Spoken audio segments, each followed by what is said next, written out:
អូទេសម្ពាធឈាមរបស់អ្នកបានចុះទាបហើយអ្នកមិនត្រូវធ្វើឲ្យខ្លួនឯងខឹងខ្លាំងពេកទៀតទេយល់ទេវាមិនអាចទៅរួចទេពួកល្ងងទាំងនេះនៅតែមិនទាន់រកចៅប្រុសរបស់ខ្ញុំឃើញទៀតខ្ញុំឆ្ងល់ណាស់ថាពេលនេះគេកំពុងធ្វើអ្វីតើគេកំពុងរងទុក្ខឬទេខ្ញុំបានបញ្ជូនមនុស្សឲ្យទៅរកគេហើយប៉ុណ្ណឹងវាមិនគ្រប់គ្រាន់ទេវិទ្យុទូរទស្សន៍កាសែតអ៊ីនធឺណិតផ្សព្វផ្សាយដំណឹងនេះទៅខ្ញុំនឹងផ្ដល់រង្វាន់$1 លានដល់អ្នកណាដែលរកចៅប្រុសខ្ញុំឃើញទេ$10 លានតាមបំណងរបស់អ្នកចុះកុំធ្វើឲ្យខ្លួនឯងខឹងខ្លាំងពេកអីប៉ាកូនរបស់បុគ្គលិកម្នាក់ស្ទើរតែមានគ្រោះថ្នាក់ដោយសារតែគ្មានអ្វីផ្សេងទៀតនៅខាងប៉ាទេខ្ញុំនឹងទៅឥឡូវនេះហើយចូលគេគ្មានពេលបារម្ភពីកូនរបស់អ្នកដទៃក្នុងពេលបែបនេះទេគេពិតជាមនុស្សហិលគុណមែនពិតមែនហើយខ្ញុំចង់បានចៅប្រុសរបស់ខ្ញុំសួស្ដីយ៉នតើអ្នកបានមើលការប្រកួតទេការទាត់នោះពិតជាអាក្រក់ណាស់ខ្ញុំអាចធ្វើបានល្អជាងគេទៅទៀតពិតមែនណាប្រកាសហើយតោះទៅលេងបាល់ទាត់ពួកយើងប្រកាសជាលេងបានល្អជាងគេមិនខាន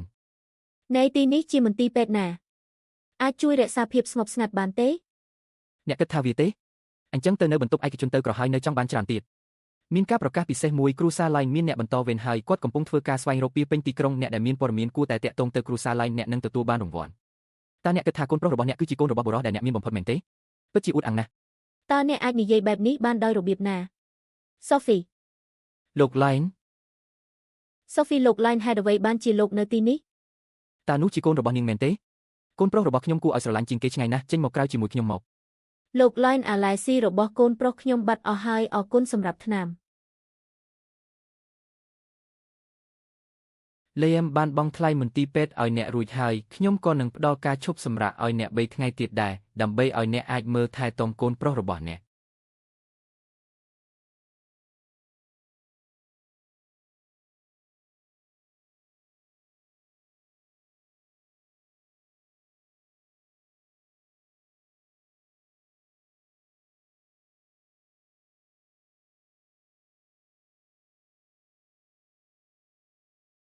លោក Line ខ្ញុំសុំទោសខ្ញុំមិនបានធ្វើវាដោយចិត្តណាទេ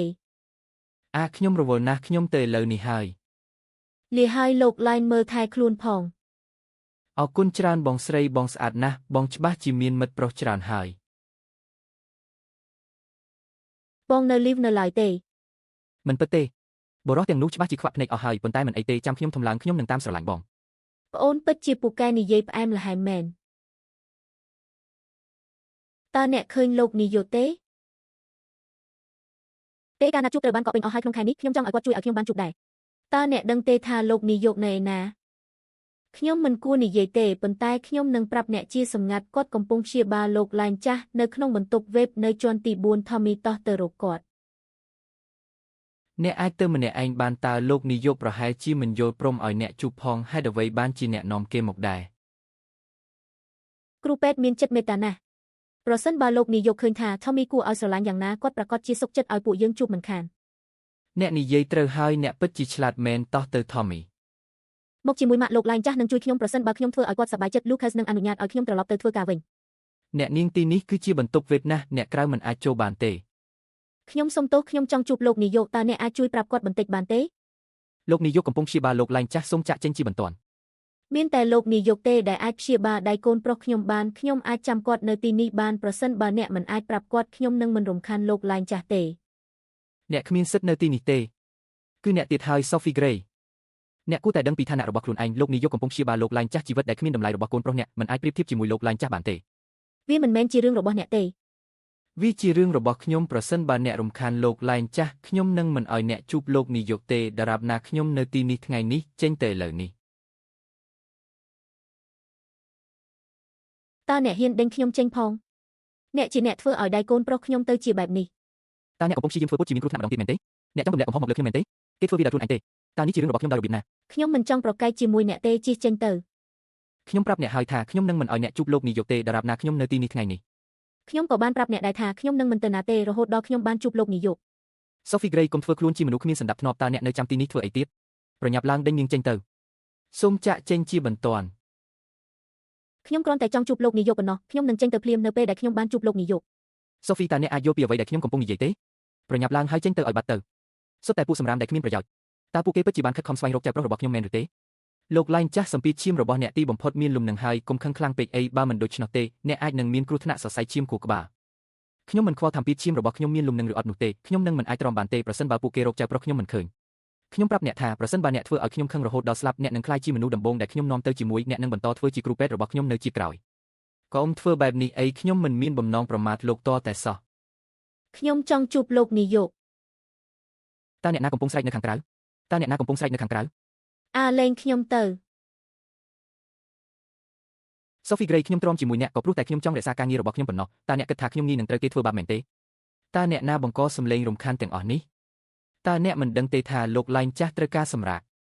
លោកយាវស្រីម្នាក់នេះកំពុងរំខានលោកឡែងចាស់នាងថែមទាំងបានវាខ្ញុំទៀតផងខ្ញុំហៀបនឹងដេញនាងចេញទៅហើយលោកយាវសូមជួយពិនិត្យឲ្យកូនប្រុសរបស់ខ្ញុំផងដៃរបស់គេរងរបួសធ្ងន់ណាស់មានតែលោកអ្នកគត់ដែលអាចព្យាបាលគេបានសូមជួយខ្ញុំផង Sophie Gray ជប់បង្កបញ្ហាទៅលោកយាវកុំខ្វល់ពីនាងអីនាងពោពេញទៅដោយការកុហកលោកគួរតែផ្ដោតលើលោកឡែងចាស់វិញលោកយាវសូមជួយមើលផងគេមិនអាចខ្លាយជាជនពិការទាំងនៅក្មេងបែបនេះបានទេលោកឡែងចាស់មិនអីទេឥឡូវនេះតើនោះជាកូនប្រុសរបស់នាងមែនទេមកជាមួយខ្ញុំមកអរគុណលោកយាវលោកមិនអាចបោះបង់លោកឡែងចាស់ចោលដោយសារតែពួកអ្នកក្រទាំងនេះបានទេតើលោកភ្លេចហើយឬថាទីនេះជាមន្ទីរពេទ្យរបស់អ្នកណាលោកឡែងចាស់គឺជាអ្នកជួលលោកណាណែតើអ្នកមិនអាចទទួលខុសត្រូវបានទេប្រសិនបើអ្នកធ្វើឲ្យការព្យាបាលលោកឡែងចាស់យឺតយ៉ាវដោយសារតែពួកគេខ្ញុំនឹងមិនអនុញ្ញាតឲ្យលោកព្យាបាលកូនប្រុសរបស់នាងទេខ្ញុំ Sophie Gray អ្នកគួរតែមើលខ្លួនឯងឲ្យបានច្បាស់លោកនាយកនឹងមិនព្យាបាលកូនប្រុសរបស់អ្នកឡើយលើកលែងតែថាកូនប្រុសរបស់អ្នកគឺជាសមាជិកនៃគ្រួសារឡែងនាំពួកគេចេញទៅលែងខ្ញុំទៅលោកយាវជួយសង្គ្រោះកូនប្រុសខ្ញុំផងនេះគឺជាផលវិបាកនៃការប្រឆាំងនឹងលែងខ្ញុំទៅតើមានការផ្អើលឆោតឡើងវិញហ្នឹង